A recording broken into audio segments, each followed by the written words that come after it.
Splinter Cell was released in 2002 on Xbox and PC, but when it was released for PlayStation 2 and GameCube, a different version of the game had to be made. In this series, I go through all the differences between the two versions level by level. In this video, we will take a look at Level 5 CIA Headquarters. This one was one of my favourite levels in the series, but this will be the first time I've played it in around 10 years. If you like this video, then hit the like button, consider subscribing, and let me know if I miss anything down in the comments. In this level, we're tasked with infiltrating the CIA and hunting down a mole in good old Langley, Virginia, in the USA.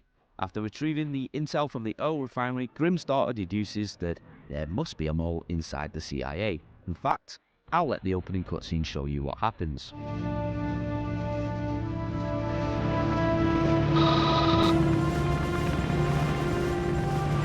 How much longer is this going to take? Your daughter's on the line. Just running the encryption. Black hell! What's up, good? The dad moved on up late. There's no way George would have gotten this much out without a man on the CIA. Fisher, you're up. Dad? Sarah, hi. Where are you? Dad? Sarah, hi. Where are you? On my way home. I thought Honey, you were gonna you call know I back. can't answer. Something Yeah, came I up. know. I was just watching. That's been late. Were you in Georgia? Sarah, honey, you know I can't answer that. Yeah. His watch. Sarah.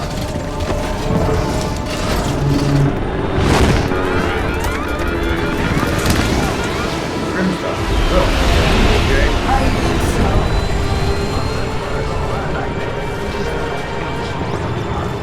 As you saw there, the cutscenes relay the same information, but they're slightly different, which is strange as I thought they were all FMVs. Which means they re-rendered them and they edited them again. The PlayStation 2 one is now in the daytime, which makes the Osprey crash more visible and more dramatic, and they added this scene where the pilots recover too. Although the dialogue is mostly the same, the pausing and the editing of the audio is different. At this point, we find out that Georgia has declared war on the USA, and it's up to us to find the mole to help save the nation. In the PS2 version, we also get an extra scene where Junior Wilkes has to find an ID for Sam to help him infiltrate the CIA, which will be important later, which is probably why they re-rendered all of these scenes. Also, if you look closely at this shot, you can see all the different IDs and passports Wilkes has ready for Sam, which considering the third echelon is a brand new outfit, it means Wilkes has made all of these over the past week or so, which is a lot of work. This was also the first time I noticed that the news stories were also newly rendered scenes, with new graphics and even a different looking news anchor. Of cyber terrorism focused on military targets, intelligence proposes that a large-scale civilian target could just as easily. We have faced terror before and triumphed. I promise here to the American people that we will triumph again. Earth is too small a place for the perpetrators of these acts to hide. The United States and her allies will enact the justice that is swift, and complete. Now we come to the biggest differences so far in the two versions. In the Xbox version, you start outside the CIA building with this excellent 2002 rain effect, where you have two ways to enter the building. The first is by climbing this fence, jumping up to the air vent, and going through the air conditioner, which has been turned off. If you don't make it to the air conditioner on time, there is a second route. You can sneak past these agents interrogating someone by the van, climb the pipe, and pop through this vent into the main lobby. If you choose the first option, then you have to stealth your way past this maintenance guy, go past this camera, and this guard that's watching a two-way mirror into the elevator lobby. You go through the office, past this onlooking security guard, into the lobby, and down in the elevator. Or if you take the second route, you have to sneak through reception, past two armed guards, into this room and past another guard, and into the elevator lobby, where because we didn't take out the guard watching in the two-way mirror, we have to actually be careful of him looking on as well, so that he doesn't set off an alarm. All of this is one of the best stealth sequences in the entire game. The tension in these is brilliant, especially as you don't have a weapon here the entire time. So, how does the PS2 handle this part of the level? Well, it cuts it out completely. Remember that CIA ID that Wilkes found earlier? Well, in the PlayStation 2 version, we get a cutscene of Sam entering the CIA with his ID and making his way to the basement and changing it into his sneaking gear, which kind of brings up a few questions. Number one, where did Sam keep his goggles? There's no backpack, there's no hood for him to keep them in, they just appear out of nowhere. Number 2, why didn't Sam just use his ID to wander around the CIA and do what he needs to do incognito? I know it's because of the PS2 being less capable than the Xbox and they needed to cut content, but it does feel like this version is robbed of one of the best parts of the entire game. Instead, the PlayStation 2 version starts at the next section of this level just as Sam gets off the elevator. We also get another difference here as Sam wears a nice new outfit in the PlayStation 2 version, wearing his balaclava, which makes a lot more sense here as he wouldn't want his face to be seen by anybody if he had to take some action. Our first task is to find our SC-20K, the iconic rifle for Sam Fisher, a gun we will use for the next 4 games with all its glorious attachments. We're in level 5 here and we finally get our hands on some serious hardware. The layout for level is pretty much the same as we walk through the opening corridor. We come across 2 doors with an office guy walking between the 2. Each room has the same items, just in different places, like they've been moved around in some sort of Sims editor. In the room on the left we have a table, 2 printers, a plant, a trash can and this picture on the wall. I don't know what this picture is, so let me know down in the comments if you know what it is. Also, the PS2 version looks a lot messier for some reason. Maybe to show that the USA is in crisis mode since the Georgians just declared war and attacked. The room across the hallway is also very similar minus a few minor details, like the tower being on a different side for this computer and this scanner being turned into a book. And we're also missing this big table. I also noticed the carpet is different here. As we wander to the left to the security station A, we have another design change, with the CIA logo on the wall being moved and the wall textures changing in the Xbox version. There's a layout change here too, with the closet being moved from here to the back of the room, and inside the closet is a medkit and a sticky shocker in both versions. The Xbox version also has more security monitors on the wall and 2 accessible computers, and both have this glorious map of the USA on the wall. It's another example of the Xbox version being more visually pleasing than the PlayStation 2 version. Moving on towards the server room, we have another change as these vending machines are in an alcove in the Xbox version, giving Sam a nice place to hide in if I hadn't already knocked out this guy walking the corridor, and the PlayStation 2 version just has them against the wall. There's also a fundamental change to the level here. We have this guard watching the server room we are supposed to infiltrate. On the Xbox version, there's a window that we have to be cautious of as the guard walks a path he can see you on approach, making it a tense situation to either take him out or sneak past him, especially as the keypad we need to use is facing the window. In the PlayStation 2 version, we have a door and the guard is just walking back and forth. It's much easier to time your approach and it lacks the tension and urgency of the Xbox version. Although in the PlayStation 2 version we do have this maintenance guy who on the Xbox version will be busy fixing these servers, but on the PlayStation 2 version will walk between this janitor closet and the server room, meaning he can catch you in the act. Also, the second guy in this section also now has a set path, whereas on the Xbox version he just stands there staring at these filing cabinets, which for once makes the PlayStation 2 version more tense and the stealth a lot more difficult. Also, the Xbox version here has much better looking props with the servers lighting up and a much better looking desk and filing cabinets. In the next room we have some sort of storage area. We have 2 tight corridors between the shelving units which are perfect for doing Sam's signature split jump. We have 2 maintenance guys having a conversation, and on the Xbox version they are stood together and interacting in a natural way, whereas on the PlayStation 2 version they are patrolling the entire time. Sneaking through, we head upstairs to finally pick up our SC-20K and some nice attachments. In the PlayStation 2 version here, we have a security camera at the door to take out. Once we've picked up our weapon, we go through a door and we hit a loading screen on the PlayStation 2 version, but the Xbox version seamlessly transitions to the next section. When we're loaded back up, it's time to make our way to the server room. On a PlayStation 2 version, we're missing an entire break room that's on the Xbox version. And it's here that we see where the American taxpayers' money truly goes. 4 microwaves, Jeremy. 4 microwaves. And a nice LED sign that shows it's somebody called Mark's birthday. So happy birthday, Mark. As we head towards the server room, we see what appears to be an operations room. In the Xbox version, we have 2 guards, 1 patrolling the doorway and another on the corridor outside. And we also have 2 regular workers inside these cubicles.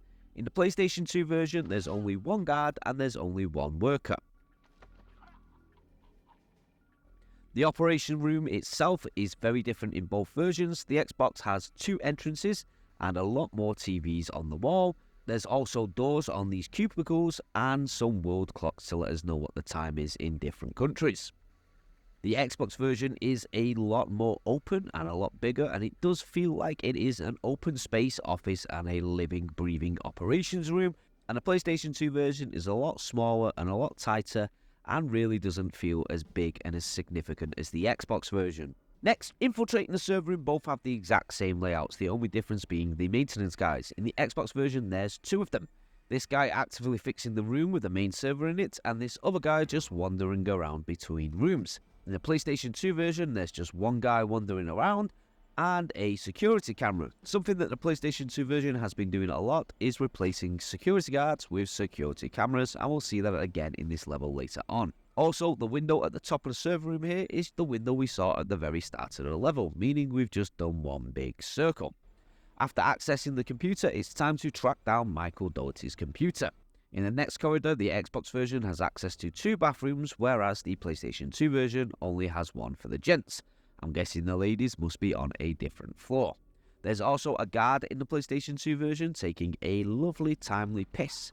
Whereas I think I did knock this guy out earlier on the Xbox version. I'll have to check it next time I play this level. The vending machine here also has a different drink on it. Sobe Adrenaline Rush, which from a quick Google search is an actual drinks company. And this is an actual drink that has now been discontinued. It's the only one I've seen in this game that has been different so far. And it's quite interesting to see that this is an actual in-game advert for the drink. There must have been some sort of sponsorship deal, but it's strange that it only started to appear on this level, the CIA headquarters. Maybe Sobe Adrenaline is the official drink of the CIA. Moving on, we take this guy in the security booth out in both versions, and we go into this lobby area. On the Xbox version, we get this lovely staircase that leads to nowhere. It's a very aesthetically pleasing staircase, and it does add a lot of depth to this part of the level. Whereas in the PlayStation 2 version, it is just a much smaller room, there's no staircase, but both have these dual 360 cameras to avoid. The next section is the same in both versions, minus another Sobe vending machine. There we head past the turret and into the elevator. In the final section of the game, we see 2 different hallways, with the Xbox version looking much more detailed. It seems like the PlayStation 2 version is severely running out of memory, as we get these really bland wall textures and everything just looks more generic. Even the lights here in the corridor aren't switched on, they couldn't afford to keep the power on. As we cut through the media room, we get another interesting change, with the PlayStation 2 version having an added corridor, and room 509 has been placed inside this corridor, whereas on the Xbox version we walk straight into an open office area, and room 509 is right next to room 508. It's a very strange decision, and there's 2 computers to access in the PlayStation 2 version here, which I think is to make up for room 509, meaning that there's an extra computer in the PlayStation 2 version. The office area is bigger in the Xbox version, but Michael Dougherty's office remains mostly the same, including this lovely picture on the wall. I have no idea who this is, so if you know, let me know down in the comments. I think it's meant to be President George W. Bush, who was the president back in 2002. Next, we have another structural change, with the snaking corridors being added to the PlayStation 2 version, whereas the Xbox version is just a straight line, as we move to one of my favourite areas in the game. This conference room is the same in both versions, except in the Xbox version we have 1 extra guy in the presentation, which makes taking out this guard a lot more difficult and makes the stealth a bit more tense. Codes are hospital directors and us. If these codes came from CIA files, then... Excuse me. Yeah? Yeah, I'm telling them about it now. Hold on a sec. I'm gonna be a few minutes if you guys want to take a break. Know how they gained access to the Transformers. These are hospital security access codes. The only parties who have these codes are hospital directors and us. If these codes came from CIA files, that... Oh, man. Like on the train. She all right? She's All right. I'm sure. Moving through the door, we once again get another structural change with another snaking corridor, which I thought was to provide a place to hide, as the light in the PlayStation 2 version doesn't leave much room for Sam to hide. But then this guy just walked right up to where I was and caused an alarm. Go out. The The break room itself is the same, and we finally get to wish Mark a happy birthday on the PlayStation 2 version, but the LCD sign doesn't move in the PlayStation 2 version, it is just a static sign. The PlayStation 2 version also only has one bathroom again, which is for the gents, so I'm guessing that at this point, women just don't work in the CIA in 2002 on the PlayStation 2 version. Moving towards the smoking area to get the code for the door, we have to get it from this computer room to the right, which on the PlayStation 2 version is super easy as the room is empty, but on the Xbox version there's two guys in the room working hard and you have to be very careful. Next we come to the cool little Easter egg that is only available in the Xbox version. You can see the door in the PlayStation 2 version, but it is inaccessible. There's a door labelled UFO sightings, and the Xbox version you can lockpick your way in, get a data stick from the computer, find a door code for the next room and enter this archive room, which shows a huge amount of archives documenting UFO sightings in the US. It's a fun little Easter egg that implies that the CIA has a lot of information on aliens, but it's missing from the PlayStation 2 version. Heading back to the level, we can pick up Mr. Doherty to prepare for his kidnapping. This is where the PlayStation 2 version brings up another loading screen. Taking him outside, and the Xbox version has it raining outside like at the beginning of the mission. There is no rain in the PlayStation 2 version. The first area is pretty much the same in both versions minus the gate placement and a gated off section at the end. On the Xbox version you can run up and down that to your heart's content, but on the PlayStation 2 version it has been gated off. We also have the best addition to the PlayStation 2 version, these lovely sliding doors that have been added here, which makes moving Mr. Doherty a lot easier. The PlayStation 2 version also adds a security camera here, which I think is to replace this maintenance guy in the next room on the Xbox version. When we go back outside, we get two completely different finishes to the level.